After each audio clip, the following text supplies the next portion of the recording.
Hello and welcome to Sairam Sampothar education. My name is Pavan. ఎలా ఉన్నారు అందరూ? సో మనం ఇంపార్టెంట్ కరెంట్ అఫైర్స్ అని డిస్కస్ చేసుకుంటూ వస్తున్నాం కదండి ఫర్ టీజీపీఎస్సీ అండ్ ఏపీపీఎస్సీ వాళ్ళ కోసము. సో ఈరోజు కూడా కొన్ని ఇంపార్టెంట్ టాపిక్స్ అయితే తీసుకురావడం జరిగింది. సో ప్రీవియస్ క్లాసెస్ ఎవరైనా చూడనట్టయితే మాత్రం చూడండి, చాలా మంచి ఇన్ఫర్మేషన్ అండ్ కంటెంట్ అయితే మీకు ప్రొవైడ్ చేయడం అయితే జరిగిందనమాట. సో ఈ రోజు మనము ఒక 7 టాపిక్స్ అయితే మాట్లాడుకోబోతున్నామండి. సో వీడియోని అయితే 1.25 అండ్ 1.5 స్పీడ్లో పెట్టుకుని అయితే చూడండి. సో కరెంట్ అఫైర్స్ అనేవి చాలా కీ రోల్ అండి, ఎందుకంటే మీరు టీజీపీఎస్సీ గ్రూప్ 1 కానీ గ్రూప్ 2 కానీ గ్రూప్ 3 కానీ గ్రూప్ 4 చూసినట్టయితే అందులో కరెంట్ అఫైర్స్ అనేవి ఎంత లేదన్నా 25 నుంచి 30 క్వశ్చన్స్ అయితే రావడం జరుగుతుంది డైరెక్ట్గా. సో అందుకే కరెంట్ అఫైర్స్ అనేది చాలా ఇంపార్టెంట్. కాబట్టి ఒక ఎగ్జామ్కి 1 మంత్ ముందు కూర్చొని 12 మంత్స్ కరెంట్ అఫైర్స్ అని చదివి బుర్రలో పెట్టుకొని అంతా గుర్తుపెట్టుకోవడం అనేది చాలా పెద్ద ప్రాసెస్ అనమాట, అండ్ మీకు కొంచెం హెక్టిక్ అవుతుంది.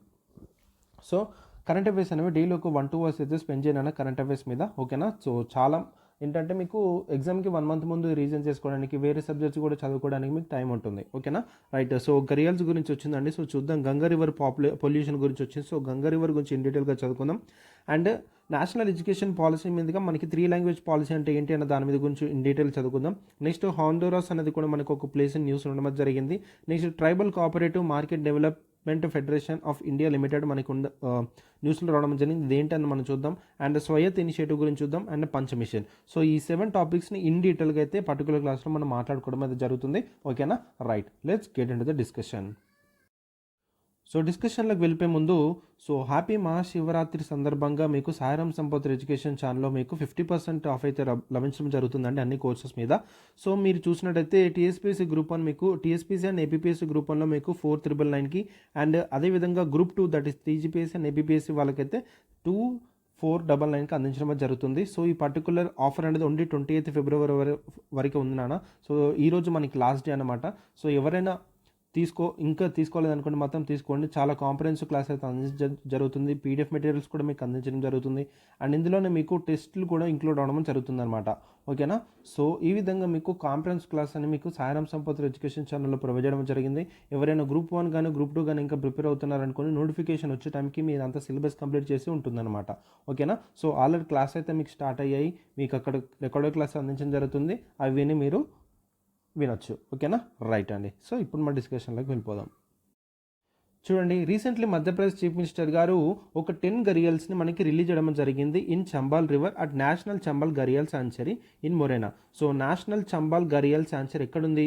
మధ్యప్రదేశ్లో ఉండడం జరిగింది, ఓకేనా? సో అది ఏ గరియల్ అంటే ఏ పర్టికులర్ రివర్ మీద మనకు అనుందంటే చంబాల్ రివర్ అండి. సో నాకు కామెంట్ సెక్షన్లో చంబాల్ రివర్ ఏ ట్రిబ్యూటరీ ఏ రివర్ యొక్క ట్రిబ్యూటరీ అనేది నా కామెంట్ సెక్షన్లో తెలపని చూస్తాను, ఓకేనా? రైట్. సో ఇలాంటి హోంవర్క్ మీరు చేయాలండి, ఓకేనా? సో కొంచెం బ్యాక్గ్రౌండ్ వర్క్ ఏ విధంగా చేయాలని మీకు చెప్తున్నాను అనమాట. సో ఈ హోంవర్క్ చేస్తే ఏంటంటే నేను చెప్తున్న కరెంట్ అఫైర్స్ కానీ అంటే స్టాటిక్ పార్ట్ కానీ లింక్ చేసుకోవడానికి మీకు ఈజీ అవుతుంది, రైట్? సో మనకి నేషనల్ చంబాల్ గరియల్ శాంచరీ అనేది మధ్యప్రదేశ్లో ఒకటే ఉంది. సో రీసెంట్గా చీఫ్ మినిస్టర్ మోహన్ యాదవ్ గారు 10 గరియల్స్ ఇందులో రిలీజ్ చేయడం జరిగిందనమాట. సో నాకు కామెంట్ సెషన్లో చంబాల్ అనేది ఏ రివర్ యొక్క ట్రిబ్యూటరీ అనేది నాకు కామెంట్ సెషన్లో తెలుపని నేను చూస్తాను, రైట్? సో మధ్యప్రదేశ్ అనేది దాదాపు 80% ఆఫ్ ఇండియాస్ గరియల్ పాపులేషన్ ఉందండి. సో గరియల్ అనేది ఒక స్పీషీస్ అనమాట. ఇది ఒక water species, same like crocodile గా ఉంటుంది కానీ క్రొకడైల్ కాదు. సో దాని యొక్క డిఫరెన్సెస్ అని కూడా చూద్దాం అబౌట్ గరియల్స్ గురించి, రైట్? సో అందుకే మధ్యప్రదేశ్ని దాదాపు చూసుకుంటే గరియల్ పాపులేషన్ అనేది ఓవరాల్ ఇండియాలో మనకి చూసుకుంటే 80% అక్కడ మనకి కనిపించడం జరుగుతుంది. సో ఓవరాల్గా మన మధ్యప్రదేశ్ని అందుకే it as a title of gharial state అని కూడా పిలుస్తారు, ఓకేనా? ఈ పాయింట్ కూడా గుర్తుపెట్టుకోండి. సో మనకి ఏ విధంగా అడగడానికి ఛాన్స్ ఉంటుందంటే the title of gharial state was end by, ఏ స్టేట్కి ఆ పర్టికులర్ టైటిల్ ఉందని మనకు అడుగుతాడు. సో ఇట్ ఈస్ మహారాష్ట్ర, ఓకేనా? Right.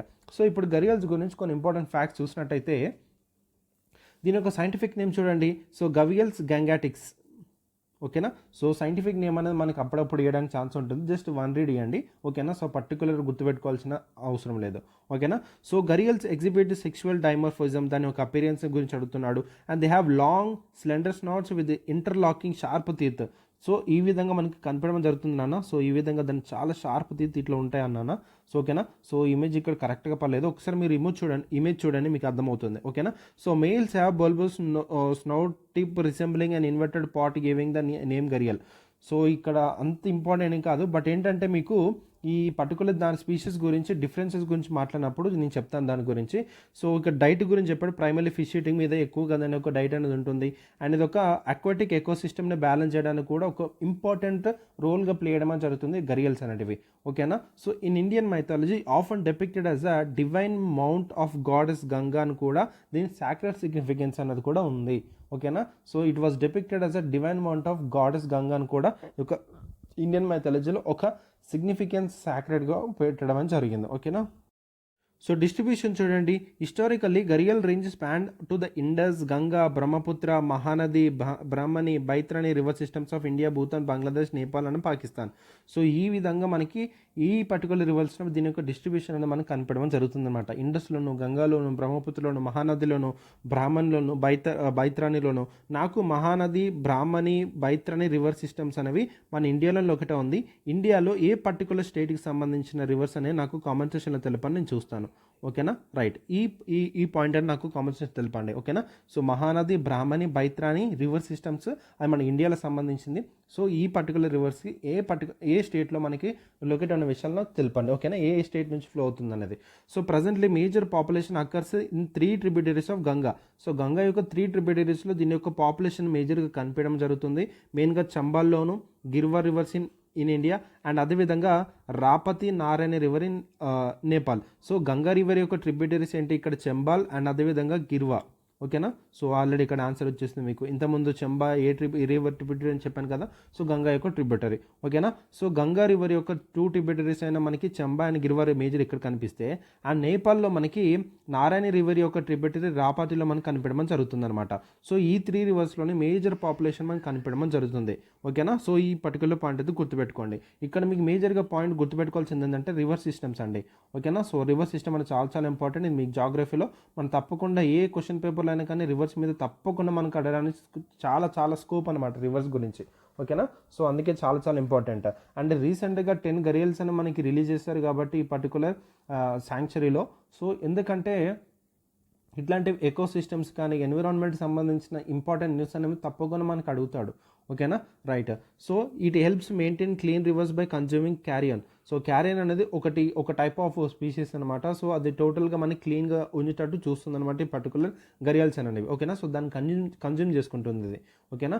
Right. So it was threats to gharial population. మనకి థ్రెట్ అంటే గరియల్ పాపులేషన్ ఉన్న థ్రెట్స్ ఏంటని మనం చూసినట్టయితే, సో వాటి యొక్క స్కిన్ కోసము, వాటి యొక్క ఎగ్స్ కోసము, అండ్ ట్రెడిషనల్ మెడిసిన్ పర్పస్ కోసము హంటింగ్ చేయడం జరుగుతుందన్నమాట.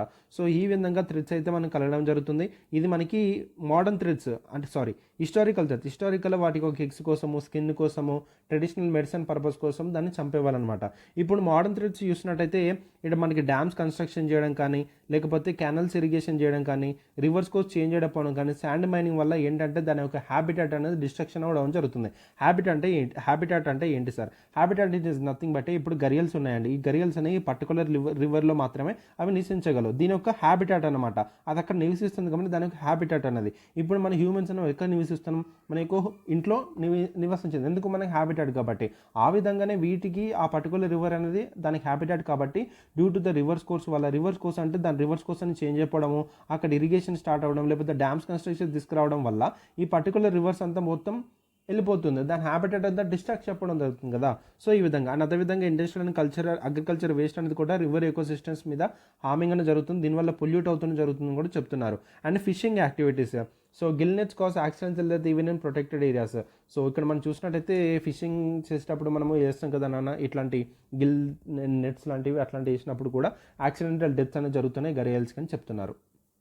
మరి కన్జర్వేషన్ స్టేటస్ ఏ విధంగా చేస్తున్నారు గరియల్స్ని కాపాడుకోవడానికి అంటే, so the national Chambal sanctuary ఎక్కడ మనకి మహారాష్ట్రలో పెట్టడం జరిగింది.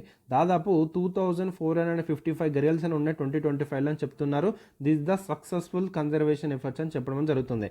అండ్ గరియల్ పాపులేషన్ చూసినట్టయితే decline by 80% between 1950s to 1960, but latest study recovering until 1997.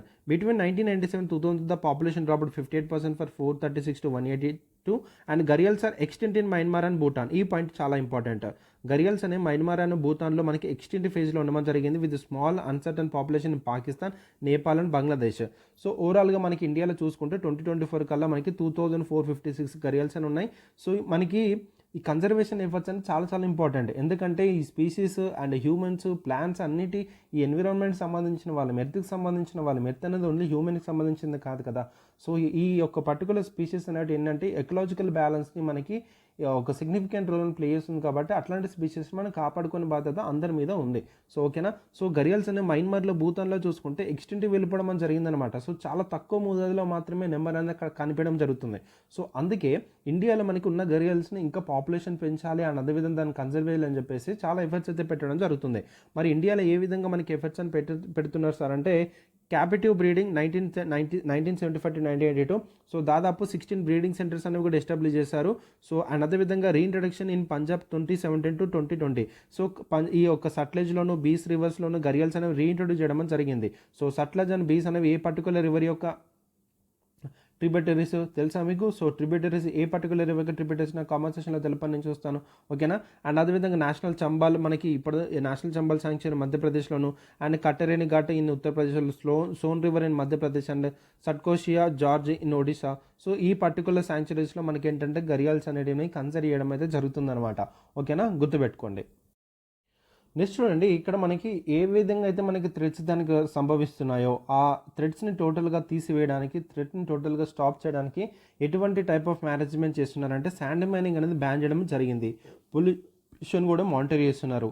And fishing అనేది కూడా చాలా స్ట్రిక్ట్గా రెగ్యులేషన్స్ పెట్టడం అని జరిగింది. సో ఈ విధంగా మేనేజ్మెంట్ అని చేస్తున్నారు థ్రెడ్స్ని అడ్డుకోవడానికి. అండ్ అదేవిధంగా కమ్యూనిటీ లెవెల్ ఇన్వాల్వ్మెంట్ అనేది కూడా ఇక్కడ మనకు ఉందన్నమాట. దాని యొక్క హ్యాబిటాట్ని ప్రొటెక్షన్ చేయడానికి లోకల్ కమ్యూనిటీస్ అనే వాళ్ళు కూడా దాన్ని ఎంగేజ్ చేయడం జరుగుతుంది. అవేర్నెస్ ప్రోగ్రామ్స్ అనేవి కూడా వాళ్ళు క్రియేట్ చేసి ఈ యొక్క కాన్ఫ్లిక్ట్స్ని కూడా రెడ్యూస్ చేయడం జరుగుతుంది అనమాట.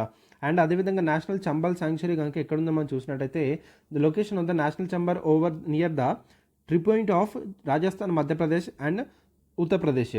సో నేషనల్ చంబాల్ శాంక్చురీ ఏదైతే ఉందో చంబాల్ రివర్ దగ్గర 3 point of Rajasthan, Madhya Pradesh and Uttar Pradesh దగ్గర లొకేట్ ఉందని చెప్తున్నారు. It was the first declared in Madhya Pradesh in 1978 and now constitutes a long narrow eco conserve co administered by the MP, UP, Rajasthan. So ఇక్కడ మనకి 3 రాష్ట్రాలు కలిసి ఈ యొక్క నేషనల్ చంబాల్ శాంక్చురీని చూసుకోవడం అయితే జరుగుతుంది. గుర్తుపెట్టుకోండి.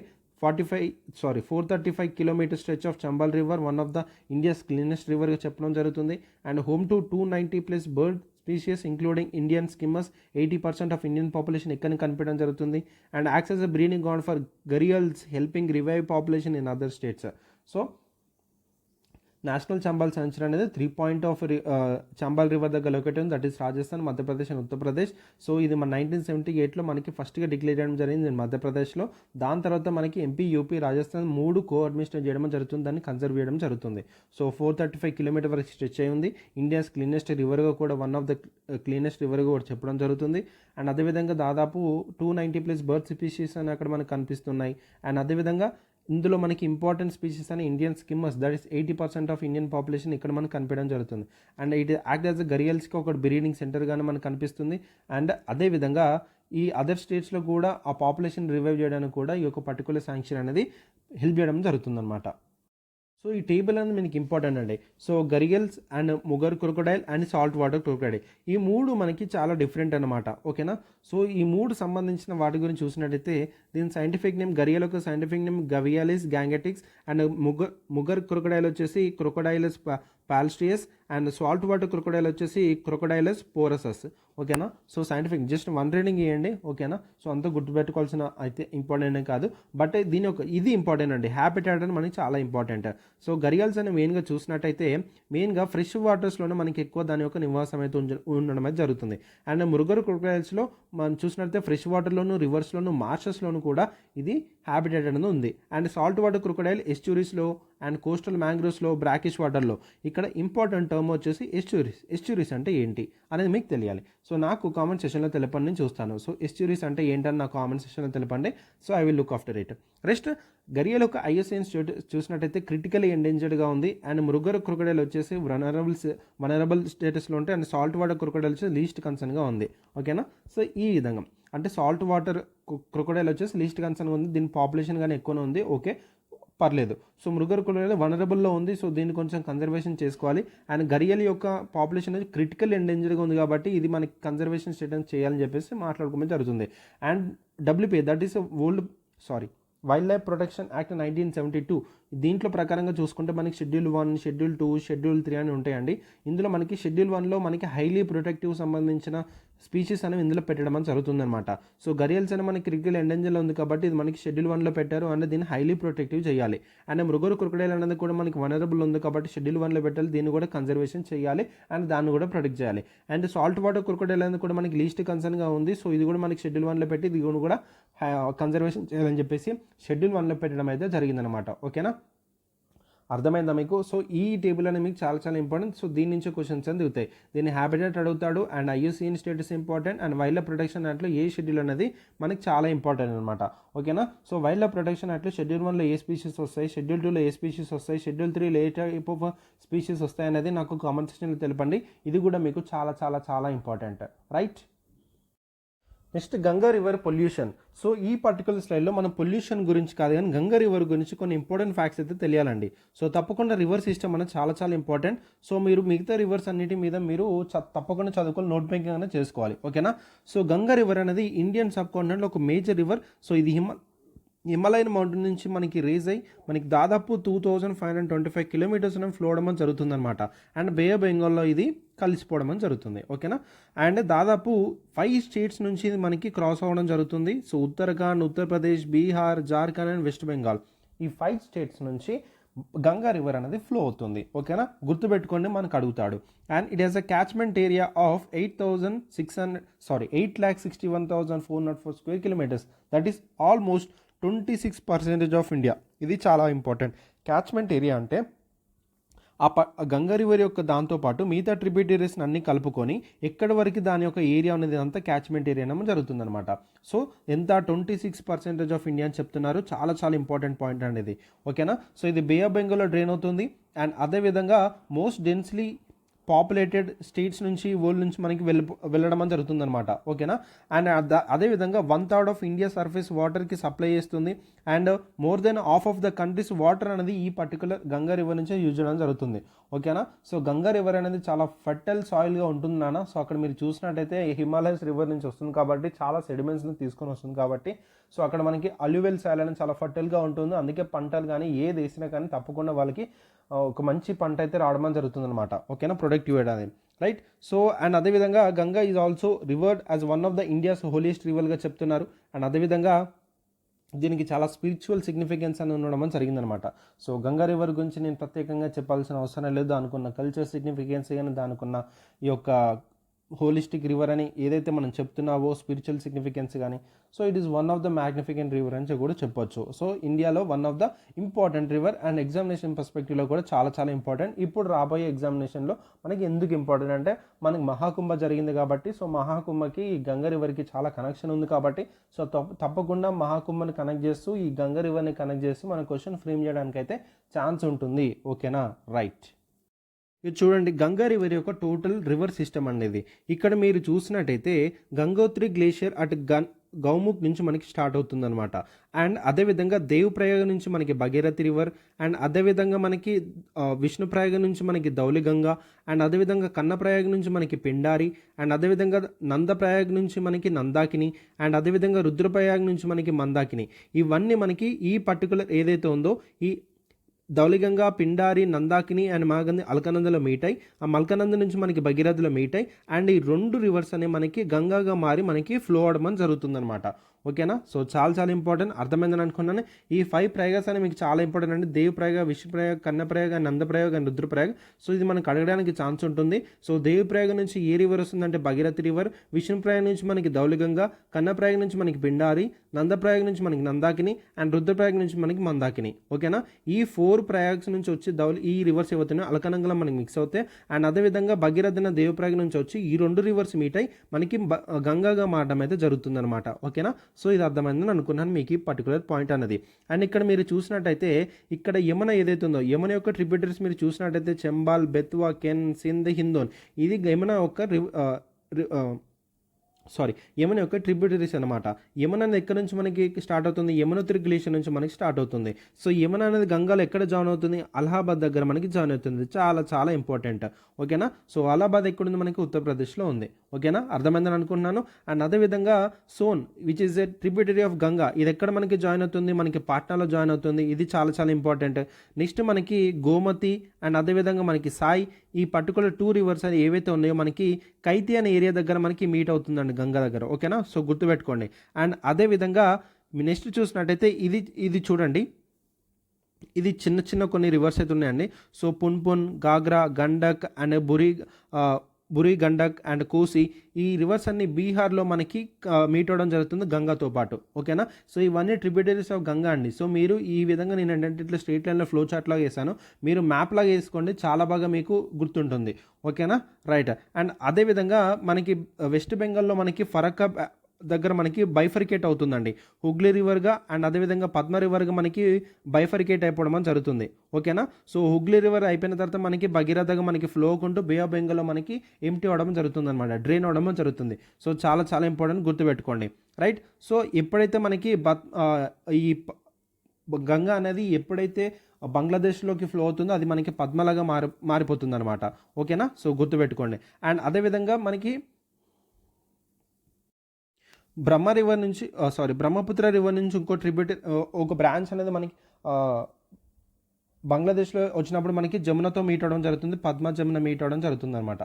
ఓకేనా, సో ఈ విధంగా సో హుగ్లీ రివర్ వరకు అయితే నేర్చుకున్నాను, మీకు సరిపోతుంది. దాని తర్వాత మనకి Ganga river and Brahmaputra river రెండు మనకి బంగ్లాదేశ్కి వెళ్ళిపోయిన తర్వాత మనకి వేరే నేమ్స్ పిలవడం జరుగుతుంది. ఒకవేళ మీకు ఆ పేరు తెలిస్తే మాత్రం నాకు చెప్పండి. గంగా రివర్ అనేది ఒకవేళ మనకి బంగ్లాదేశ్లో కలిసిన తర్వాత ఒక పేరు ఉంటుంది, అండ్ బ్రహ్మపుత్ర రివర్ అనేది కూడా మనకి బంగ్లాదేశ్ వచ్చినప్పుడు ఇంకొక పేరు ఉండమని జరుగుతుంది, అండ్ రెండు మీట్ అయినప్పుడు ఇంకొక పేరు ఉండమని జరుగుతుంది అనమాట. సో ఈ విధంగా కొన్ని నేమ్స్ అయితే ఉండమని జరిగింది. సో చూసుకోండి, మనకు అడగడానికి ఛాన్స్ అయితే ఉంది. సో అర్థమైందా మీకు ఇది? సో ఈ ఫ్లో చార్ట్ మీకు అర్థమైందని అనుకుంటున్నాను. సో ఈ ప్రయోగ్స్ అనేవి మీకు చాలా చాలా ఇంపార్టెంట్ అన్న, ఇప్పుడు రాబోయే ఎగ్జామినేషన్లో మనకి తప్పకుండా అడగడానికి అయితే ఛాన్స్ ఉంటుంది. ఓకేనా, సో ఈ విధంగా మనకి ఏంటంటే యమున రివర్ అనేది ఎక్కడ కలుస్తుంది, సోన్ రివర్ ఎక్కడ కలుస్తుంది, అండ్ మిగతా రివర్స్ అనేవి కూడా, అండ్ ఇక్కడ రామ్ గంగా, కాళీ రివర్ అనేది మనకి కనౌజ్ ఏరియా మనకి మీట్ అవ్వడం జరుగుతుంది. ఓకేనా, సో ఈ విధంగా చూసుకోండి. సో చాలా చాలా ఇంపార్టెంట్. ఓకేనా, సో ఈ పీడిఎఫ్ అనేది మీకు ఏంటంటే మీకు టెలిగ్రామ్ ఛానల్ అయితే అవైలబుల్ ఉంటుంది, మీరు అక్కడ నుంచి డౌన్లోడ్ చేసుకొని మీరు చూసుకోవచ్చు. ఓకేనా, right. So Ganga river pollution అని మనం చదువుకున్నాం కదా. సో ఎందుకంటే రీసెంట్గా సెంట్రల్ పొల్యూషన్ కంట్రోల్ బోర్డు వాళ్ళు ఒక రిపోర్ట్ అయితే రిలీజ్ చేశారండి. అందులో మనకి ఏంటంటే ఫేసిల్ కాలిఫామ్ అండ్ అదేవిధంగా బయోకెమికల్ ఆక్సిజన్ అనేది చాలా హై లెవెల్స్కి వెళ్ళిపోవడం అని జరిగిందనమాట. So which is did not meet bathing standards. So అంటే అక్కడ వెళ్ళి స్నానాలు చేస్తారు కదా, సో పవిత్ర స్నానాలు ఏవైతే చేస్తున్నారో ఆ పవిత్ర స్నానాలు చేయలేనంత విధంగా లెవెల్స్ ఏవైతే అది ఈ యొక్క పర్టికులర్ లెవెల్స్ అనేవి స్టాండర్డ్స్ అనేవి తగ్గిపోయాయని చెప్పడం జరుగుతుందన్నమాట. ఓకేనా, సో రీసెంట్గా సెంట్రల్ పొల్యూషన్ కంట్రోల్ బోర్డు వాళ్ళు మనకైతే చెప్పడం జరిగింది. సో ఓకేనా, సో అంత ఇంపార్టెంట్, బట్ ఇదైతే గుర్తుపెట్టుకోండి. Fossil coliform was recently seen in the news was related to మనకు అడుగుతాడు అనమాట. ఓకేనా, so it is related to the Mahakumbh of 2025. So అక్కడ మనకి ఏంటంటే ఈ పర్టికులర్ ఫాసిల్ కాలిఫామ్ ఏదైతే ఉందో మనకి ఒక పొల్యూషన్ అయితే one of the reason for the pollution in the Ganga river during the మహాకుంభవేళ 2025 మీరు గుర్తుపెట్టుకుంటే సరిపోతుంది. ఓకేనా, సో సిన్స్ మనకి ఈ యొక్క మహాకుంభ మేళ మనకి జరిగినప్పటి నుంచి గంగా వాటర్ క్వాలిటీ అనేది ఏ విధంగా మనకి ఇంపాక్ట్ అయిందో మనం చూసినట్టయితే సిన్స్ మిడ్ జనవరి నుంచి దాదాపు 45 crore విజిటర్స్ అనే వాళ్ళు అటెండ్ అవ్వడం జరిగింది ఈ మహాకుంభ మేళ ఇన్ ప్రయాగ్రాజ్. ఓకేనా, సో చాలా పార్టిసిపెంట్స్ వాళ్ళు ఈ యొక్క రిచువల్ బాత్స్ అయితే తీసుకోవడం జరుగుతుంది, పవిత్ర స్నానాలు తీసుకోవడం జరుగుతుంది గంగా రివర్లో. ఓకేనా, సో ఫేజల్ కాలిఫామ్ లెవెల్స్ అనే మకర సంక్రాంతి రోజు జనవరి 14th చూసినట్టయితే 11,000 యూనిట్స్ సంగం ఘాట్ ఉంటే and 30,000 units at old 9 bridge ghat దగ్గర ఉంటుందని చెప్తున్నారు అనమాట. ఓకేనా, which is 4 times the safe limit of the 2,500 units. So ఈ విధంగా దాంట్లో మనకి లెవెల్స్ అనేవి పెరిగిపోయినని చెప్తున్నారు. అండ్ అదేవిధంగా ఫీజల్ కాలిఫామ్ లెవెల్స్ ఆన్ అదర్ డేస్ చూసినట్టయితే డ్రాప్ అవుట్ 278 యూనిట్స్ ఇండికేటింగ్ ఫ్లక్చువేషన్స్గా ఉంటుందని చెప్తున్నారు. And central pollution control board వాళ్ళు అబ్జర్వ్ చేసి చాలా వేరియేషన్స్ జరుగుతున్నాయి ఈ యొక్క ఆక్సిజన్ డిమాండ్లోను అండ్ అదేవిధంగా ఈ యొక్క డిజాల్వ్ ఆక్సిజన్ లెవెల్స్లోనూ చెప్తున్నారు. ఓకేనా, రైట్.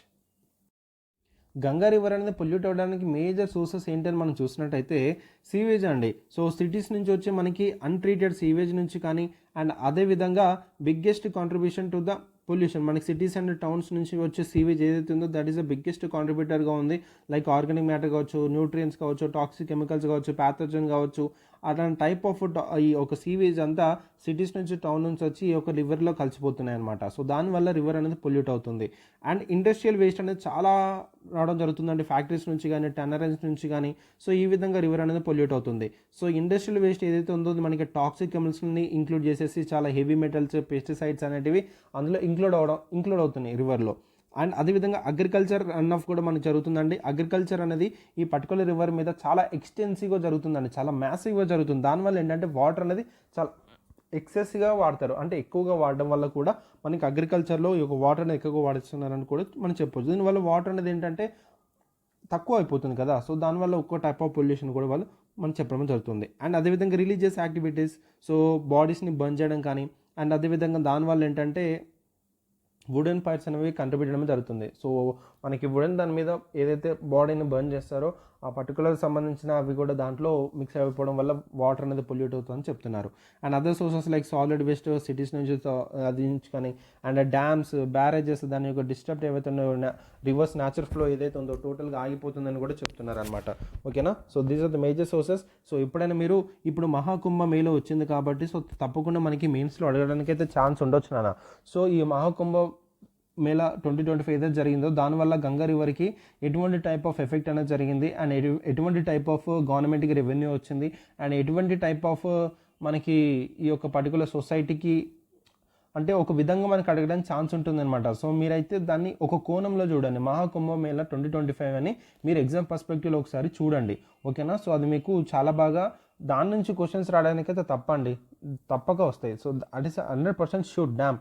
ఓకేనా. సో అందుకే మీరు ఈ మహాకుంభమేళతో కనెక్ట్ అయి ఉన్నది ఏంటి, గంగా రివర్ కాబట్టి గంగా రివర్కి సంబంధించిన టోటల్ మీరు ఇన్ఫర్మేషన్ అంతా చదువుకోవాలి. సో గంగా రివర్ని పొల్యూట్ కాకుండా కాపాడడానికి ఎటువంటి టైప్ ఆఫ్ అయినా బాడీస్ ఉన్నాయా, అండ్ గంగా ఒక రివర్ని క్లీన్ చేయడానికి ఎటువంటి టైప్ ఆఫ్ ఎన్జిఓస్ ఉన్నాయా, అండ్ ఎటువంటి టైప్ ఆఫ్ యాక్టివిటీస్ అయినా గవర్నమెంట్ తీసుకుంది, ఎటువంటి టైప్ ఆఫ్ ప్రోగ్రామ్స్ అయినా తీసుకొచ్చింది, అండ్ అదేవిధంగా ఒక మహాకుంభమేళ 2025 జరిగేటప్పుడు ఎటువంటి టైప్ ఆఫ్ ప్రికాషన్స్ అనేది తీసుకున్నారు అనేది ఇట్లాంటి ప్రతిదీ మనం చదువుకోవాలన్నమాట ఒక కేస్ స్టడీ లాగా. ఓకేనా. సో ఎగ్జామినేషన్కి చాలా బాగా ఉపయోగపడడం అయితే ఉంటుంది. ఓకేనా. రైట్. సో ఇక్కడ స్లైడ్లో మీకు యాడ్ చేసినండి గవర్నమెంట్ ఇనిషియేటివ్స్ ఈ యొక్క గంగాని క్లీన్ చేయడానికి ఎటువంటి టైప్ ఆఫ్ ఇనిషియేటివ్స్ తీసుకుంది. నమామి గంగా ప్రోగ్రామ్ అనేది 2014-15లో తీసుకొచ్చారు. గంగా రివర్ అనేది టోటల్గా రిజనరేట్ చేయడానికి గవర్నమెంట్ ఆఫ్ ఇండియా లాంచ్ చేసిన ప్రోగ్రామ్ అనమాట. సో ఇందుకు గాను బడ్జెట్ 20,000 crores అని మనకి క్యాలిక్యులేట్ చేయడం జరిగింది for the 5 years till March 2021 మనకి క్యాలిక్యులేట్ చేస్తారు. అండ్ మార్చ్ 2026కి 22,500 crores అని కూడా మనకి కేటాయించడం జరిగిందనమాట. ఓకేనా. సో గంగా యాక్షన్ ప్లాన్ కానీ, గంగా గ్రామ్ కానీ, Ganga Vriksharopan Abhiyan, Vriksharopan Abhiyan, correct. Okay. So Ganga రివర్ని ఒక పర్టికులర్ ట్రీ ప్లాంటేషన్ని తీసుకురావడానికి, సో గ్రీన్ కవర్ని కవర్ చేయడానికి ఇట్లాంటి ప్రోగ్రామ్స్ తీసుకొచ్చారు. ఈ స్లైడ్ నుంచి చదువుకున్నా సరిపోతుంది. ఓకేనా. సో ఇంకా మీకు ఏమన్నా వాల్యూ అడిషన్ చేయాలనుకున్నప్పుడు, ఇన్ఫర్మేషన్ మీకు తెలిసినప్పుడు వాల్యూ అడిషన్ చేసుకొని చదువుకోవాలి. ఓకేనా. రైట్. నెక్స్ట్ చూడండి, 3 language policy under national education policy 2020. So Tamil Nadu అనేది ఈ 3 language పాలసీని ఆపోజ్ చేస్తుంది అనమాట. ఈ 3 language పాలసీ ఎవరు తీసుకొచ్చారు, సెంటర్ తీసుకొచ్చింది. సో తమిళనాడు అనేది సెంటర్ తీసుకొచ్చిన 3 language పాలసీ అనేది ఆపోజ్ చేస్తుంది under national education policy 2020. So Hindi imposition ఏదైతే ఉందో టోటల్గా రిజెక్ట్ చేయడం జరుగుతుంది తమిళనాడు అనేది. సో దీని ఒక బ్యాక్గ్రౌండ్ కనుక మనం చూసినట్టయితే, సో యూనియన్ గవర్నమెంట్ అనేది 2,152 crores in funds due to the Tamil Nadu under Samagra Shiksha for refusal to join prime minister schooling for rising India PM-Shri initiative. So prime minister schools for rising that is PM-Shri ఇనిషియేటివ్లో ఈ తమిళనాడు అనేది refuse అయింది, అంటే దాని నుంచి బయటకు వచ్చింది. మేము దాన్ని యాక్సెప్ట్ చేయమని చెప్తే యూనియన్ గవర్నమెంట్ అనేది దాదాపు 2,152 crore ఫండ్స్ అనేది తమిళనాడుకి స్టాప్ చేయడం జరిగింది. ఓకేనా. సో ఇక సమగ్ర శిక్ష స్కీమ్ ఏదైతే ఉందో రిఫ్యూజ్ చేయడం జరిగిందనమాట. సో తమిళనాడు గవర్నమెంట్ అనేది. సో తమిళనాడు యొక్క స్టాండ్ ఏంటి, సో తమిళనాడు అనేది eager to participate in PM-Shri scheme. However it starkly opposite the accompanying mandate to implement the national education policy 2020. So national education పాలసీని మ్యాండేట్గా ఇంప్లిమెంట్ చేయాలని చెప్పారు సెంటర్ వాళ్ళు. సో ఏది ఈ యొక్క సమగ్ర శిక్ష స్కీమ్ అనేది అండ్ PM-Shri స్కీమ్లో ఒకవేళ మేము పార్టిసిపేట్ చేయాలనుకుంటే నేషనల్ ఎడ్యుకేషన్ పాలసీని తప్పకుండా మ్యాండేట్గా ఇంప్లిమెంట్ చేయాలని చెప్పేసి వాళ్ళు అనడం జరిగింది. So though NAP says that third language could be any Indian language and the states it is a ploy to impose Hindi through the back door. So ఇక్కడ మనకి థర్డ్ లాంగ్వేజ్గా మనకి ఇండియన్ లాంగ్వేజ్ ఏదైనా పెట్టుకోవచ్చు. అండ్ చాలా states అనేవి ఇక్కడ హిందీ అనేది ఒక ఇంపోజ్ పెట్టడం జరుగుతుంది ఒక బ్యాక్ డోర్గా. And insist in continuing it long standing 2 language policy. So దీని గురించి ఇంకా ఇన్ డీటెయిల్ చదువుకుందాం. జస్ట్ ఇది న్యూస్లో ఉన్న పాయింట్ మాత్రమే. సో ఇక్కడ ఏంటంటే సెంటర్ అనేది మనకి 3 లాంగ్వేజ్ పాలసీతో రావడం జరుగుతుంది. ఇక్కడ నేషనల్ ఎడ్యుకేషన్ పాలసీలో. ఈ నేషనల్ ఎడ్యుకేషన్ పాలసీ ఏంటి, ఎప్పుడు తీసుకొచ్చారు ఏంటని మనం చదువుకుందాం. సో ఈ 3 లాంగ్వేజ్ పాలసీ అనేది తమిళనాడు గవర్నమెంట్ టోటల్గా ఆపోజ్ చేస్తుంది. ఎందుకు ఆపోజ్ చేస్తుంది అంటే ఇక్కడ ఏదైతే ఉందో నేషనల్ ఎడ్యుకేషన్ పాలసీ అనేది మీరు ఇంప్లిమెంటేషన్ చేయాలి. ఒక సమగ్ర శిక్ష అభియాన్ కానీ పిఎంసీలో స్కూల్ ఏదైతే స్కీమ్ని మీరు లాంచ్ చేసుకుంటారో ఆ పర్టికులర్ స్టేట్లో, దాంతోపాటు ఈ నేషనల్ ఎడ్యుకేషన్ పాలసీని మ్యాండేట్గా మీరు ఇంప్లిమెంట్ చేయాలైతే చెప్పడం జరిగింది.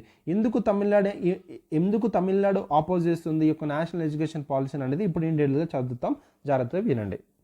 సో తమిళనాడు అనేది 2 లాంగ్వేజ్ పాలసీతో రావడం అని చూస్తుంది. ఏ విధంగా తమిళనాడు 2 లాంగ్వేజ్ పాలసీ అనేది 1968లో అడాప్ట్ చేసుకుందండి. సో ఇక్కడ మనం మేజర్గా చూసినట్టయితే తమిళ అండ్ ఇంగ్లీష్ అనేది మనకి ఉండడం జరుగుతుంది మ్యాండేట్గా గవర్నమెంట్ స్కూల్స్లో. Since then state has been following 2 language policy with Hindi being taught only in CBSE schools. Only CBSE స్కూల్స్లో మాత్రమే హిందీ అనేది టాట్ చేస్తే మిగతా గవర్నమెంట్ స్కూల్స్లో మనకి తమిళ అండ్ ఇంగ్లీష్ అనేది 1968 నుంచి 2 లాంగ్వేజ్ పాలసీని తమిళనాడు ఫాలో అవుతుంది. అబౌట్ సమగ్ర శిక్ష అభియాన్. ఇప్పుడు సెంటర్ తీసుకొచ్చిన సమగ్ర శిక్ష అభియాన్ స్కీమ్ ఏంటి?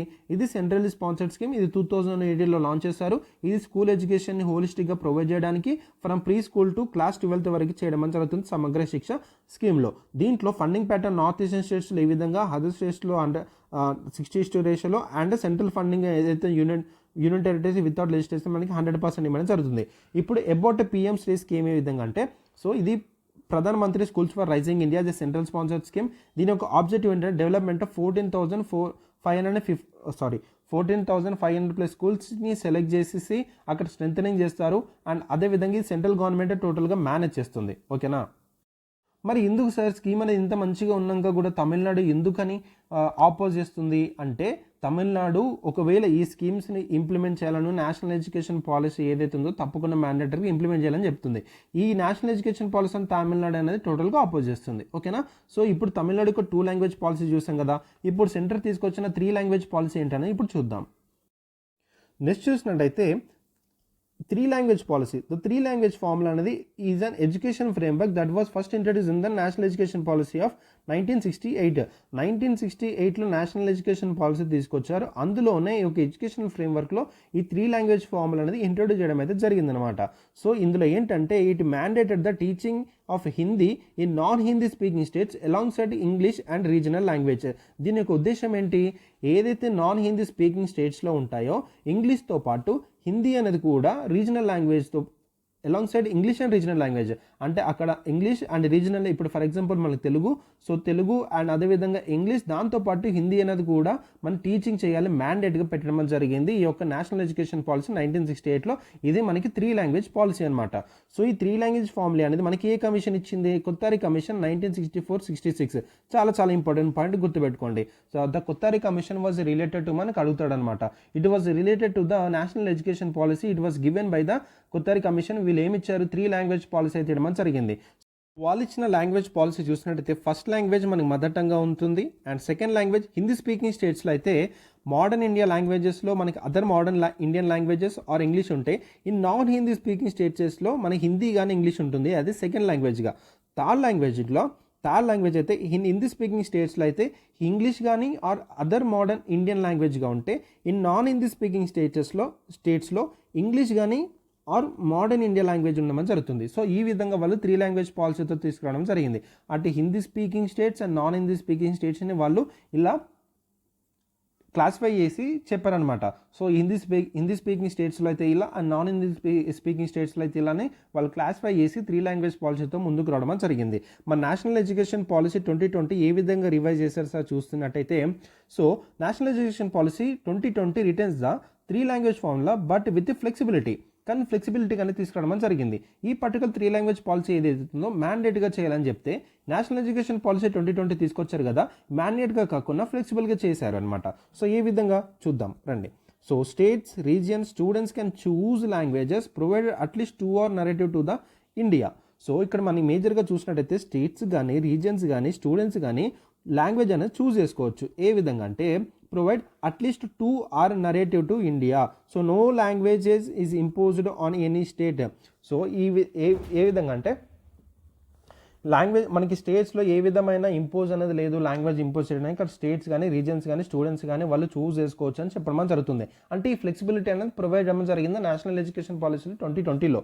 అండ్ ఎన్ఏపీ ఏం అడ్వకేట్ చేస్తుందంటే సాంస్క్రిత్ అనేది నేర్పించాలని ఒక అడ్వకేషన్ అయితే ఇవ్వడం జరిగింది. సో దాని గురించి చూద్దాం. నేషనల్ ఎడ్యుకేషన్ పాలసీ 2020 యొక్క కీ హైలైట్స్ చూసినట్టయితే, it aims to transform education by focusing on flexibility, holistic development, skill based learning, multilingualism in social.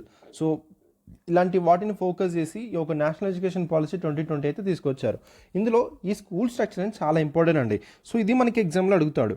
So ఈ స్కూల్ స్ట్రక్చర్ అనేది మనకి 5+3+3+4కి మార్చడం అయితే జరిగింది. సో ఇంతకుముందు మనం చూసినట్టయితే మనం ఏ విధంగా ఉంది, మనం 10+2+3 ఆ విధంగా చూస్తాం కదా. స్కూల్ యొక్క స్ట్రక్చర్ అనేది టోటల్గా వీళ్ళు మార్చేశారు. So foundational stage 5 years and preparation stage 3 years and middle stage 3 years and secondary stage 4 yearsగా పెట్టారనమాట. సో టోటల్గా ప్రీ స్కూల్ నుంచి అండ్ గ్రేడ్ 12 వరకు మనకి క్లాస్ 12 వరకు ఈ విధంగా స్కూల్ స్ట్రక్చర్ టోటల్గా చేంజ్ చేశారు. అండ్ ఇందులో మనకి నేషనల్ ఎడ్యుకేషన్ పాలసీలో 4 pillars చూసినట్టయితే, యాక్సెస్ అంటే ఎడ్యుకేషన్ అనేది ఇన్స్టిట్యూట్ చేయాలి అందరికని ఒక పెట్టుకున్నారనమాట ఫోకస్ అనేది. అంటే ఎడ్యుకేషన్ అనేది అందరికీ యాక్సెసిబుల్గా ఉండాలని. అండ్ అదేవిధంగా equity, bridging gaps in educational opportunities అని అందరికీ సమానంగా ఇవ్వాలి. ఎటువంటి టైప్ ఆఫ్ గ్యాప్స్ అని ఉండకూడదు. అటు రూరల్కి అర్బన్కి రూరల్గా ఈ విధంగా గ్యాప్స్ అని ఉండకుండా, అండ్ ఏదైనా కమ్యూనిటీకి సంబంధించిన వాళ్ళ పిల్లలు కానీ ఎక్కువ చదువుకున్నారు, వీళ్ళు తక్కువ చదువుకున్నారు అనే గ్యాప్స్ అనేవి ఫిల్ కాకుండా అందరికి ఈక్విటీగా ఎడ్యుకేషన్ ఆపర్చునిటీస్ని ప్రొవైడ్ చేయాలని చెప్పేసి. And quality, focus in better learning outcomes అనేవి బెటర్గా ఉండాలన్న దాని మీద వీళ్ళు ఫోకస్ చేస్తున్నారు, which is quality. And affordability, making education cost effective and inclusive. ఇప్పుడు చూసినట్టయితే ఎల్కేజీ కూడా ₹1,00,000 అడిగే సందర్భాలు మనకు కనిపిస్తుంది అనమాట. సో అలా కాకుండా కాస్ట్ ఎఫెక్టివ్గా అందించాలని చెప్పేసి వీళ్ళు ఒక అఫోర్డబుల్ వేలో పెట్టాలని చెప్పేసి నేషనల్ ఎడ్యుకేషన్ పాలసీ ఈ 4 pillars మీద వీళ్ళు రూపొందించడం అయితే జరిగింది. ఓకేనా. సో ఇక్కడ స్కూల్ స్ట్రక్చర్ అయితే గుర్తుపెట్టుకోండి. అండ్ అదేవిధంగా ఈ 4 pillars అనేవి మీకు చాలా చాలా ఇంపార్టెంట్. సో ఇది మీకు మెయిన్స్లో ఉపయోగపడచ్చు. ఒకవేళ మీకు అడగాలనుకుంటే ఏదైనా ఎడ్యుకేషన్ సెక్టర్ మీద కానీ మన క్వశ్చన్స్ ఏమైనా వచ్చినప్పుడు, ఎడ్యుకేషన్ సిస్టమ్ మీద ఎటువంటి టైప్ ఆఫ్ రిఫార్మ్స్ అనేది తీసుకురావచ్చు అని అడిగినప్పుడు, ఇలాంటి 4 pillars అని మీరు మెన్షన్ చేసినప్పుడు తప్పకుండా మీ ఆన్సర్ అనేది బాగా కనిపిస్తుంది. ఓకేనా, రైట్. సో ఇందులో మనకి 3 language ఫార్ములా కూడా ఉంది. So student must learn 3 languages అని పెట్టారు, with at least 2 being Indian. So Indian languages అనే 2 అని తప్పక ఉండాలి. అండ్ తప్పకుండా 3 languages, ఆ 3 languagesలో 2 అనేవి ఇండియన్గా ఉండని చెప్తున్నారు. So states of flexibility in language selection కూడా చెప్పారు. So mother tongue based education కూడా ఇన్షూర్ చేయాలి. సో ఎంకరేజ్ ఎర్లీ స్కూలింగ్ ఏదైతే ఉందో హోమ్ లాంగ్వేజ్గానే చెప్పాలి. దానివల్ల ఏంటంటే కాంప్రిహెన్షన్ అని ఇంక్రీజ్ అవుతుంది. సో చాలా గ్రోత్ అనేది కూడా బాగా కనిపిస్తుంది అని చెప్పారనమాట. So these are the important highlights of the national education policy. చాలా చాలా ఇంపార్టెంట్. సో దాని యొక్క స్ట్రక్చర్ చూసుకోండి, దాని యొక్క 4 pillars అయితే చూసుకోండి. ఓకేనా. సో అది మనకి నేషనల్ ఎడ్యుకేషన్ పాలసీ సంబంధించిన 3 language పాలసీ సంబంధించిన ఎవరు తీసుకొచ్చారో మనకు అడుగుతారు. సో కొత్తారి కమిషన్ చాలా చాలా ఇంపార్టెంట్. నెక్స్ట్ టాపిక్ చూడండి, హాండురస్. ఈ ఏరియాలో రీసెంట్గా ఒక ట్రాపికల్ స్టోమ్ వల్ల ఈ కంట్రీ అనేది టోటల్గా ఎఫెక్ట్ అవ్వడం జరిగింది. ఇక్కడ ఆ ట్రాపికల్ స్టోమ్ పేరు ఏంటంటే మనం చూసినట్టయితే సారా అండి. చాలా చాలా ఇంపార్టెంట్, గుర్తుపెట్టుకోండి. So tropical storm Sara very very important, గుర్తుపెట్టుకొని మనకు అడుగుతాడు. So the tropical storm Sara which was recently seen in the news, అది ఎక్కడ ఎఫెక్ట్ అయింది, ఏ కంట్రీ దగ్గర ఎఫెక్ట్ అయింది మనకు అడుగుతాడు. సో ఇట్ ఈస్ హాండురస్ అనమాట. ఓకేనా. సో హాండురస్ అనేది సెంట్రల్ అమెరికాకి చెందిన కంట్రీ అనమాట. It is situated between Guatemala and El Salvador. So ఇక్కడ మనం చూసినట్టయితే మన నార్త్ అమెరికా ఉంటుంది, సౌత్ అమెరికా ఉంటుంది. And North American South American కలిపేదే మనకి కొన్ని కంట్రీస్ ఉంటాయి. ఆ కంట్రీస్ అన్నిటిని సెంట్రల్ అమెరికాలో మనకి పెట్టడం అయితే జరిగిందనమాట. సో హాండురస్ అనేది మనకి గాట్మెలా, ఎల్ సాల్వడార్ మధ్యలో మనకి లొకేట్ ఉంది. అండ్ అదేవిధంగా ఇటు మనకి వెస్ట్ సైడ్ చూసినట్టయితే ఇటు సౌత్ అండ్ ఈస్ట్ సైడ్ చూసినట్టయితే నికారాగువాతో లొకేట్ అవ్వడం జరిగింది. ఓకేనా. సో ఇక్కడ మనకి కరేబియన్ సీ కనిపిస్తుంది అండి. సో చాలా చాలా ఇంపార్టెంట్. అండ్ ఇక్కడ మీకు పెసిఫిక్ ఓషన్. ఓకేనా, రైట్. సో ఇలాంటి బార్డరింగ్స్ అని మీకు చాలా చాలా ఇంపార్టెంట్. సో తప్పకుండా మ్యాపింగ్ అనే దాని మీద 1 question అయినా పక్కా దిగుతుందండి మీకు. ఓకేనా. అది ఏ కాంపిటేటివ్ ఎగ్జామ్ అయినా సరే మీకు 1 question అనేది మ్యాపింగ్ మీద తప్పకుండా దిగుతుంది. ఓకేనా. సో రీసెంట్గా హాండురస్ అని ఎందుకు న్యూస్లో ఉంది, due to the tropical storm Sara ఈ ట్రాపికల్ స్టార్మ్ సానా ద్వారా ఇంపాక్ట్ అయిన కంట్రీ ఏంటి? హాండూర్స్. సో ఈ ఇంపాక్ట్ అవడం వల్ల ఇండియా అనేది హ్యూమన్ అసిస్టెన్స్ అనేది ప్రొవైడ్ చేయడం అని జరిగింది. ఓకేనా? సో గుర్తుపెట్టుకొని, వెరీ ఇంపార్టెంట్. ఇది ఎక్కడ ఒకటైంది? Central America, North America, South America మధ్యలో సెంట్రల్ అమెరికాలో ఒకటే ఉంది.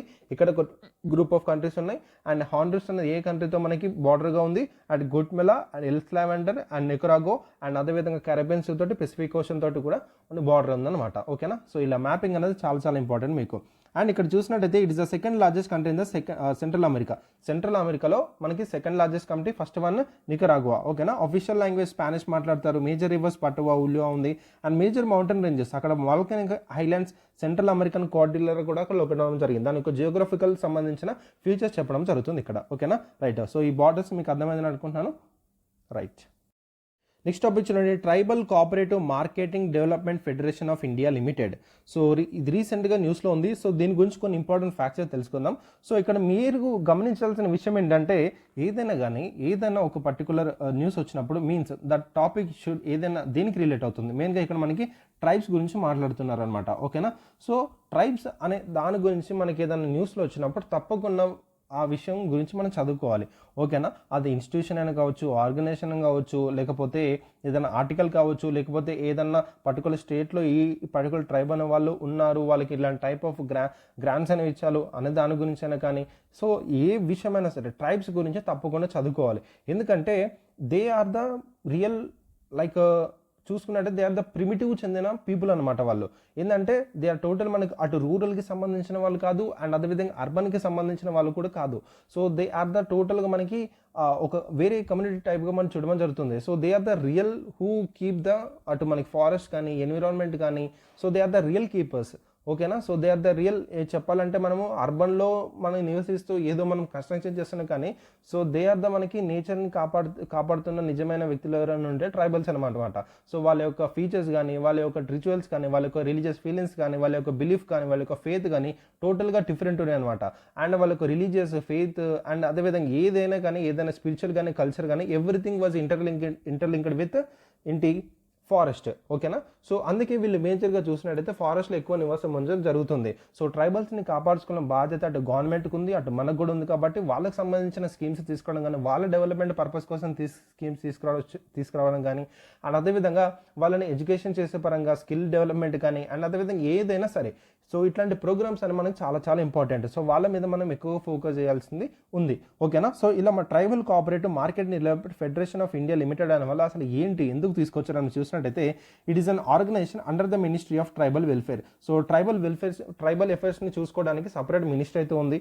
సో అండ్ అదేవిధంగా ట్రైఫెడ్ ఏదైతే ఉందో, it is dedicated the socio economic development of the tribal communities through the marketing development of the tribal products. So tribal products మెయిన్గా మీకు best example చెప్పాలంటే హనీ అండి. హనీ అనేది మనకి ఎక్కడ దొరుకుతుంది? ఫారెస్ట్లోనే దొరుకుతుంది. అంటే మేజర్గా మనకి ఫారెస్ట్లో ఏదైతే హనీ ప్రొడ్యూస్ అవుతుందో దట్ ఈస్ ప్యూర్ హనీ. ఆ ప్యూర్ హనీ ఏదైతే వాళ్ళు తీసుకొస్తున్నారో, ఎవరు మనం వెళ్ళి తీసుకొస్తాం? అర్బన్లో ఉన్న మనము ఏదో రూమ్లో కూర్చొని ఈ విధంగా మనం చదువుకుంటూ మనం వెళ్ళి తీసుకొస్తాము? లేదండి. ఆ పర్టికులర్ ఏరియాకి సంబంధించిన ట్రైబల్స్ ఎవరైతే ఉంటారో వాళ్ళు మాత్రమే ఆ హనీని ఏ విధంగా తీసుకొచ్చాలి భద్రంగా అండ్ అనే ఆలోచన వాళ్ళకి మాత్రమే ఉంటుంది. వాళ్ళు మాత్రం తీసుకురావాల్సిన స్కిల్ అది. ఓకేనా? సో వాళ్ళు ఆ విధంగా, నేను ఓన్లీ హనీ ఒక ఎగ్జాంపుల్ చెప్తున్నాను, మిగతా ప్రోడక్ట్స్ కూడా మనకి చాలా ఉంటాయండి. అండ్ మీకు బెస్ట్ ఎగ్జాంపుల్ చెప్పాలంటే అరకులో మనకి కాఫీ ప్రొడక్షన్ దాని మీద మనకి ఎక్కువ ఫోకస్ చేస్తున్నారు. ఎందుకు? వాళ్ళ యొక్క ప్రోడక్ట్ని ఇంకా మనకి మార్కెట్లోకి తీసుకురావాలని చెప్పేసి, అండ్ ఓవరాల్గా వాళ్ళ గురించి తెలియాలి, వాళ్ళకు కూడా ఏంటంటే ఈ మార్కెటింగ్ అనేది పెంచాలని చెప్పేసి వాళ్ళు చేస్తున్నారు. సో నేను ఒక ఎగ్జాంపుల్ మాత్రమే చెప్తున్నాను, హనీ అనేది. సో ఈ యొక్క హనీ ప్రొడక్షన్ వాళ్ళకి ఇస్తున్నారు, ఒక ప్రోడక్ట్ ఉంది, వాళ్ళు తీసుకొచ్చిస్తున్నారు, వాళ్ళకి ఒక మార్కెట్ బిల్డ్ చేయడం అని జరుగుతుందన్నమాట. ఓకేనా? సో ఈ పర్టికులర్ ట్రైఫెడ్ ఏదైతే ఉందో ఆగస్ట్ 1987 ఎస్టాబ్లిష్ చేశారు under multi state cooperative societies act 1984. Very very very important. ఏదైనా ఒక యాక్ట్ ద్వారా బాడీ అయితే క్రియేట్ చేయబడితే మీరు ఏదైనా గుర్తుపెట్టుకోండి, ఆ బాడీ అనేది ఏంటి? Statuary body. అర్థమవుతుందా? సో ఇప్పుడు ట్రైఫెడ్ అనేది 1987లో under multi state cooperative societies act 1984 ద్వారా క్రియేట్ చేయడం అయితే జరిగిందనమాట. ఈ పర్టికులర్ బాడీకి ఏ యాక్ట్ నుంచి దానికి పవర్ వస్తుంది? ఈ పర్టికులర్ యాక్ట్ నుంచి దానికి పవర్ రావడం జరుగుతుంది. ఆ యాక్ట్ నుంచి ఆ బాడీ అనేది క్రియేట్ చేయడం జరిగింది. కాబట్టి ఆ యాక్ట్ నుంచి క్రియేట్ చేయబడ్డ బాడీని స్టాచ్యూటరీ బాడీ అంటాం. మనకి స్టాచ్యూటరీ బాడీ ఉంటుంది, కాన్స్టిట్యూషనల్ బాడీ ఉంటుంది, అండ్ అదేవిధంగా నాన్ కాన్స్టిట్యూషనల్ బాడీ కూడా ఉంటుందన్నమాట. ఓకేనా? సో చాలా చాలా ఇంపార్టెంట్, గుర్తుపెట్టుకోండి. సో ఈ బాడీ అనేది ఇండియా వైడ్గా మనకి నేషనల్ లెవెల్ కోఆపరేటివ్ బాడీగా దాన్ని అయితే ఎస్టాబ్లిష్ చేయడం అయితే జరిగిందనమాట. ఓకేనా, గుర్తుపెట్టుకోండి. Bringing about the socio economic development of the tribals of the country by institutionalising the trade of minor forest produce and surplus agriculture produce cultivated by them. ఏదైతే వాళ్ళు cultivate చేస్తున్నారో మైనర్ ఫారెస్ట్ ప్రొడ్యూస్ కానీ, rubber కానీ, tin ఏదైనా కానీ అంటే forest produce నుంచి వచ్చి ఏదైనా కానీ మనకేంటంటే అండ్ అగ్రికల్చర్ సప్లైస్ సంబంధించిన ప్రొడ్యూస్ కానీ వాళ్ళకి ఒక మార్కెటింగ్ అనేది క్రియేట్ చేయడం జరుగుతుంది. వాళ్ళకి సోషల్ డెవలప్మెంట్ అని చూసుకున్న బాధ్యత అంతా ఇగో ట్రైఫెడ్ అనమాట. ఓకేనా, గుర్తుపెట్టుకోండి.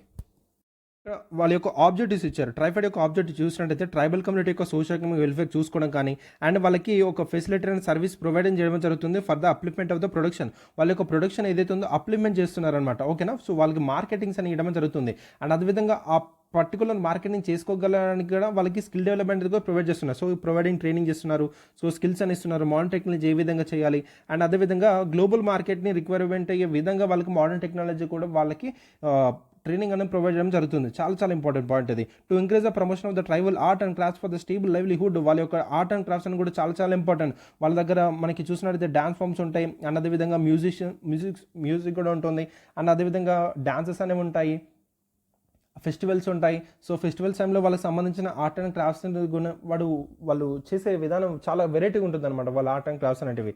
సో వాళ్ళ ప్రమోషన్ని ఇంక్రీజ్ చేయాలని చెప్తున్నారు. అండ్ అదేవిధంగా to identify target groups to monitor and evaluate the process and activities to provide input to the ministry. So టోటల్గా మానిటర్ చేయాలి అండ్ వాళ్ళ ప్రాసెస్ని ఎవాల్యుయేట్ చేయాలని చెప్పేసి అంటున్నారు.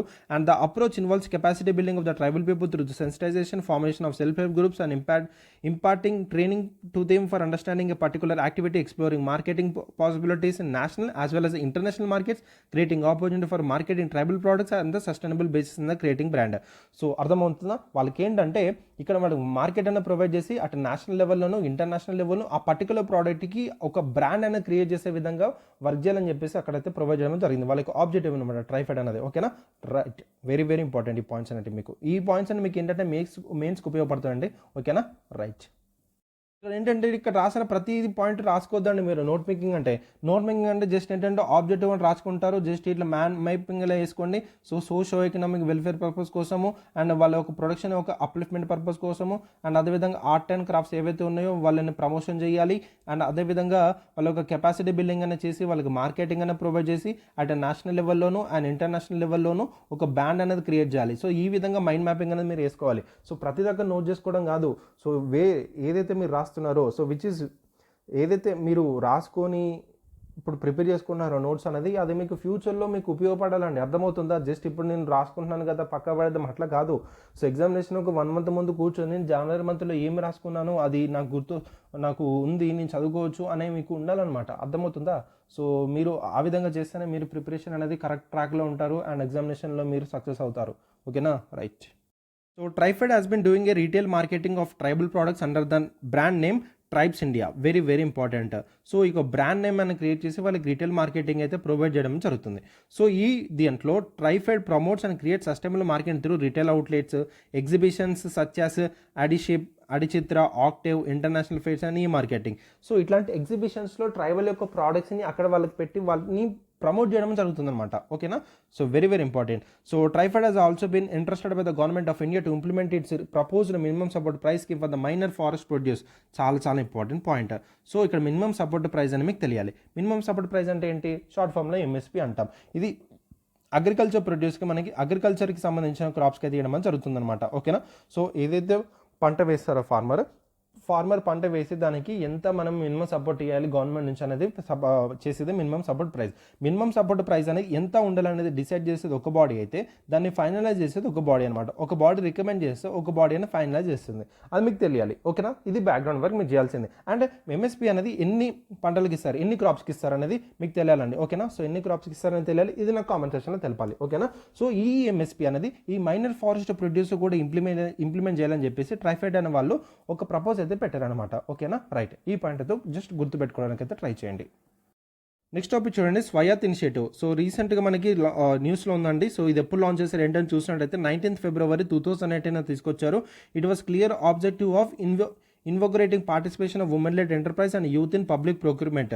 So women led enterprises and అదేవిధంగా యూత్ ఇన్ పబ్లిక్ ప్రొక్యూర్మెంట్లో పార్టిసిపేట్ చేయాలనే ఆబ్జెక్టివ్తో ఈ యొక్క స్వయాత్ ఇనిషియేటివ్ అయితే తీసుకురావడం జరిగింది. ఓకేనా, so it rooted in GeM's foundation pillar of Social inclusion. Swayat is a portal commitment to enhance ease of doing business, establish direct market linkages to annual public procurement for startups, women enterprises, macro and that is MSPs and self-help groups and youth, especially those from backward sections of the society.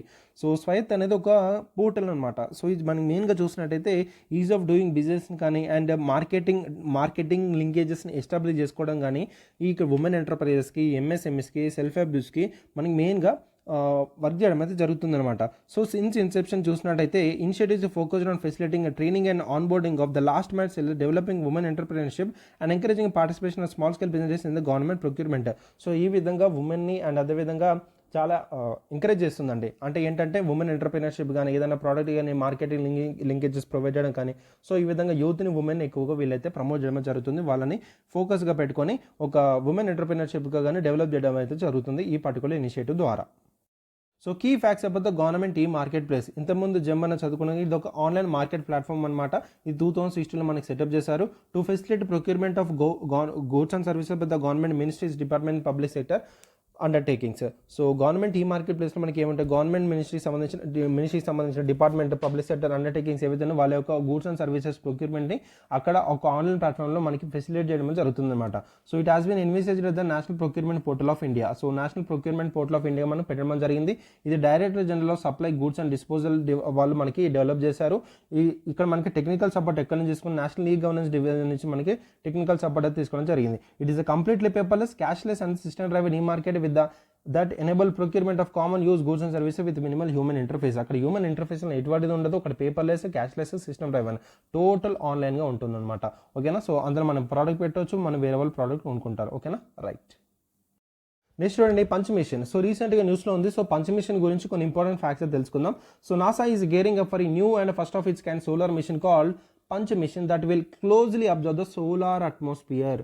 So solar అట్మాస్ఫియర్ని క్లోజ్గా observe చేయడానికి NASA punch machine అనేది తీసుకురావడం జరిగిందనమాట. ఓకేనా. So punch mission దాని full form polarimetry to unify the corona and heliosphere.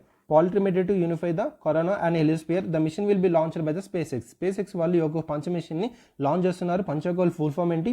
Polarimetry to unify the corona and heliosphere. ఓకేనా. So the times period వచ్చేసి మీ మిషన్ లైఫ్ వచ్చేసి 2 years అనమాట. సో ఇక్కడ మన కాంపోనెంట్స్ ఉన్నాయంటే పంచ్ మిషన్లో it will be the constellation of 4 suit case seized satellites అని ఉంటాయి. ఈచ్ వెయిట్ 64 kg ఉంటుంది అండ్ లో ఎర్త్ ఆర్బిట్కి తీసుకెళ్ళడం జరుగుతుంది. లో ఎర్త్ ఆర్బిట్ అంటే ఏంటి? లో ఎర్త్ ఆర్బిట్ మనకి చూసినట్టయితే మీరు ఇది ఆర్బిట్ క్లాస్లో నేర్చుకుంటారని మెయిన్గా మీకు స్పేస్లో మనకి మెయిన్గా సైన్స్ అండ్ టెక్నాలజీలో మీరు ఏ జరిగే చూసినట్టయితే స్పేస్లో మీరు ఈ పర్టికులర్ టాపిక్ని మీరు నేర్చుకోవడం అయితే జరుగుతుందన్నమాట. ఓకేనా. సో టైప్స్ ఆఫ్ ఆర్బిట్స్ అని ఉంటాయి. మనకి లో ఎర్త్ ఆర్బిట్ ఉంటుంది అండ్ మిడిల్ ఎర్త్ ఆర్బిట్ ఉంటుంది, జియో సింక్రోనస్ ఆర్బిట్ ఉంటుంది అండ్ అదేవిధంగా హై ఎర్త్ ఆర్బిట్ ఉంటుందన్నమాట. లో ఎర్త్ ఆర్బిట్ ఏంటి, మిడిల్ ఎర్త్ ఆర్బిట్ ఏంటి, జియో సింక్రోనస్ ఆర్బిట్ ఏంటి అని మీకు తెలియాలన్నమాట. సో మీరు చేయాల్సిన వర్క్ ఏంటంటే ఈ టైప్స్ ఆఫ్ ఆర్బిట్స్ మీద మీరు టోటల్గా చదువుకోవాలి. ఓకేనా. మీరు ఈ బ్యాక్గ్రౌండ్ అనేది చేయాలి. ఓకేనా. సో మనం ఇటువంటి క్వశ్చన్స్ మనకు అడుగుతాడన్న ఇదే మీకు ట్రాప్ పాయింట్. ఇక లో ఎర్త్ ఆర్బిట్ కాకుండా హై ఎర్త్ ఆర్బిట్ అని ఇచ్చేస్తాడు, లేకపోతే మిడిల్ ఎర్త్ ఆర్బిట్ అని ఇచ్చేస్తాడు. ఓకేనా. So punch mission which was launch recently by the NASA. It was kept in the low earth orbit కాకుండా మిడిల్ ఎర్త్ ఆర్బిట్ అనో హై ఎర్త్ ఆర్బిట్ అనో మనకి ఇచ్చేసి కన్ఫ్యూజ్ చేస్తాడు. That is the trap point. So అక్కడ మీకు ఈ లో ఎర్త్ ఆర్బిట్ అంటే ఏంటి, టైప్ ఆఫ్ ఆర్బిట్స్ అంటే ఏంటని మీకు తెలియాలి. కాబట్టి this is the background work, this is the static work. ఓకేనా. ఇది మీరు చేయాల్సిన homework, right. So it will have 3 wide field images ఉంటాయి అండ్ నారో ఫీల్డ్ ఇమేజెస్ ఉంటాయి. సో ఇక్కడ మనకి ఏంటంటే వన్స్ ఎవ్రీ 4 minutesకి each of 4 cameras will capture 3 raw images using different polarizing filters. In addition, each camera will capture unpolarized image once every 8 minutes. So అది మన camera ఏదైతే ఉందో దాంట్లో ఇన్ని ఇమేజెస్ క్యాప్చర్ చేస్తుందని చెప్తున్నారు. సో ఇక్కడ మనకి సోలార్ అట్మాస్ఫియర్ అనేది ఏ విధంగా ఉంది అనేది వీళ్ళు టోటల్గా క్యాప్చర్ చేయడానికి అయితే తీసుకొస్తున్నారు అనమాట. సన్ యొక్క సోలార్ అట్మాస్ఫియర్, సన్ ఇక్కడ సోలార్ అంటే సన్ అంటే అట్మాస్ఫియర్ దాని ఏ విధంగా ఉంది అనేది విషయాల గురించి తెలుసుకోవడానికి పంచ మిషన్ లాంచ్ చేశారు. ఓకేనా, రైట్. సో ఆబ్జెక్టివ్ చూడండి, solar machine has been specifically designed to make use of the polarization of light and to measure the current of the solar wind, that too in 3D measure చేస్తారని. ఓకేనా. So it will provide scientist with new information that could lead to the more accurate predictions about the arrival of space weather events on earth and impact on the human robotic explosions in space. So ఈ విధంగా ఏంటంటే మనకి weather events అనేవి ఏ విధంగా జరుగుతున్నాయన్న దాని మీద prediction వేయడానికి use అవుతుంది ఈ ఇన్ఫర్మేషన్ అని చెప్తున్నారు. And it will measure polarised light using polarised filters enable scientist look in to the inner solar system.